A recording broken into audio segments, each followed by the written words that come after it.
Guys, இன்னைக்கு நம்ம என்ன பார்க்க போறோம்னா இந்த ரெண்டு காருக்கும் ஃபைட் தாங்க வைக்க போறோம். அந்த ஃபைட் இல்ல, ஃபர்ஸ்ட் இந்த கார் நம்ம எடுத்துக்கிடுவோம். ஃபர்ஸ்ட் இந்த மூணு எதுக்கு வச்சிருக்கீங்க அப்படின்னு தான் கேட்பீங்க. இந்த மூணுமே பைப்புங்க. இதை வச்சு நம்ம டெஸ்ட் பண்ணுவோம். எப்படி எந்த டெஸ்ட்னு கேட்கீங்களா? அதாவது இந்த இது எந்த மாதிரி சிச்சுவேஷன்ஸ்லாம் இது போகுதுன்னு பார்ப்போங்க. இந்த பேப்பர் வந்து எதுக்குன்னா அந்த டயர் எந்த மாதிரி இதில் வாங்கி அந்த குவாலிட்டி எவ்வளோ இருக்குது அப்படின்னு, டயர் குவாலிட்டி எவ்வளோ இருக்குதுன்னு கண்டுபிடிக்கிறதுக்குங்க. இது வந்து இந்த பாட்டில் வந்து எதுக்குன்னா இந்த அது எவ்வளோ ஃபோர்ஸில் வந்து அடிக்குதுன்னு பார்க்குறதுக்கு. ஓகேவா?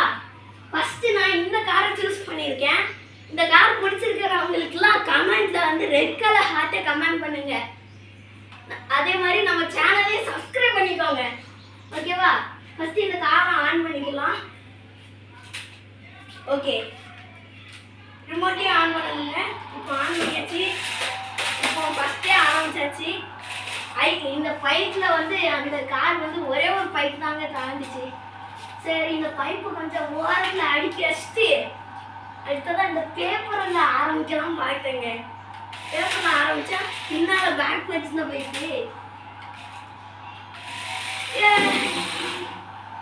ஸோ இதில் இந்த ஸ்ட்ரென்த்து பாட்டிலையுமே அது தோற்றுக்குங்க. ஸோ இந்த பேப்பரில் மட்டும்தான் அது ஜெயிச்சிருக்கு. ஸோ இதனால ஒரு பாயிண்ட். ஸோ அவ்வளோதான், இந்த பேட்டரி முடிஞ்சிட்டு அடுத்ததான் இந்த காரை எடுத்துட்டோங்க. ஃபஸ்ட்டு இதை ஆன் பண்ணியாச்சு. அதுக்கப்புறம் இந்த ரிமோட்டுங்க, ரிமோட்டு அரேஞ்ச் பண்ணணும். இது பைப்ஸை ஒழுங்காக அரேஞ்ச் பண்ணதுக்கப்புறம் ஆரம்பிச்சிட்டேங்க. ஸோ இதுவும் இந்த பைப்பில் தோற்றுக்குங்க. அதனால இதை தள்ளி வச்சுட்டு நெக்ஸ்ட்டு அந்த பேப்பரில் பண்ண ஆரம்பிச்சா அது சைடு வாட்டில் என்னென்னே தெரியல, சைடு வாட்டில் போயிட்டுருக்கு. சரி, கரெக்டாக எடுத்து வச்சுட்டு பார்த்தோம்னா ஸோ இந்த பேப்பர் வந்து கரெக்டாகிட்டு இந்த கார் டிஸ்அட்வான்டேஜ் இதாங்க, எப்போவுமே ஸ்ட்ரெயிட்டாகவே போகாது. ஸோ இது ரெண்டுத்தில் ஜெயிச்சிட்டு. ஓகேவா? இந்த பேப்பரில் ஜெயிச்சிருக்கு, இந்த ஸ்ட்ரென்த்து பார்த்தீங்கன்னா ஜெயிச்சிருக்கு. ஸோ இந்த வின்னரோட இது இந்த காருக்கு தாங்க. இந்த காருக்கு சப்போர்ட் பண்ணவங்க எல்லாத்துக்கும் ஒரு பெரிய தேங்க்யூ. ஓகேவா? ஃபஸ்ட்டு இதோட அட்வான்டேஜஸும் டிஸ்அட்வான்டேஜஸும் நான் சொல்கிறேன். அதாவது இதோடைய கார் ரிமோட்டோட இது ஃபஸ்ட்டு அந்த இது பிங்க் கலர் கார் ரிமோட் இருக்கிறதுனால அதில் வந்து இந்த ரிமோட்டை ஆன் பண்ணுறதுக்குன்னு இங்கே ஒரு இது இருக்குது. அதுக்கப்புறம் இந்த சைடு போகிறதுக்கு இந்த சைடு இருக்குது, அந்த சைடு போகிறதுக்கு அந்த சைடு இருக்குது, இந்த சைடு இப்படி போகிறதுக்கு இந்த சைடு. அதுக்கப்புறம் இது வந்து மான்ஸ்டர் ட்ரக்காகவும் மாறும், சாதாரண ட்ரக்காகவும் இருக்கும். அது மட்டும் இல்லாமல் இதில் பாட்டு ஃபிகரும் இருக்குங்க. அதுக்கப்புறம் இது 360 இதில் சுற்றுறதுக்கு இந்த பட்டனு.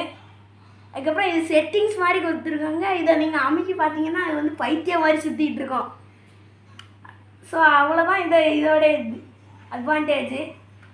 அதுக்கப்புறம் இந்த காரை அந்த பிங்க் கலர் காரோடைய டிஸ்அட்வான்டேஜ் என்னென்னா, இது நம்ம என்ன தான் இப்படி ஸ்ட்ரைட்டாக தூக்கினாலும் அது கொஞ்சம் ஒரு ரெண்டு சுற்றுக்கு அப்புறமே அது வந்து அது எங்கேயாவது போயிடும். இந்த சுற்றுக்கு பிங்க் கலர் காரோடைய டிஸ்அட்வான்டேஜ் இது ஒன்று தான்.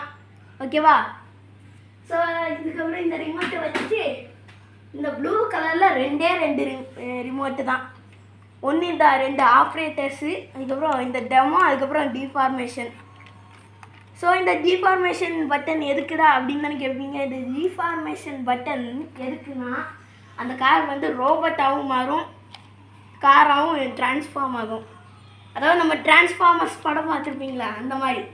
அதுக்கப்புறம் இந்த டெமோ எதுக்குன்னா அதே அந்த பிங்க் கலர் காரில் உள்ள அந்த செட்டிங் சிம்பிள் மாதிரி இருந்துச்சுல, அதே மாதிரி தான் பைத்தியம் மாதிரி சுற்றிட்டு இருக்குங்க இந்த டெமோவும். ஸோ இந்த ரிமோட் வந்து நார்மல் தான். பட் ஆனால் எனக்கு வந்து அந்த பிங்க் கலர் காரில் உள்ள எல்லா அட்வான்டேஜஸும் எனக்கு பிடிச்சிருந்தது. ஸோ இந்த சேனலுக்கு சப்ஸ்கிரைப் பண்ணி வச்சுக்கோங்க. ஓகேவா? பாய்.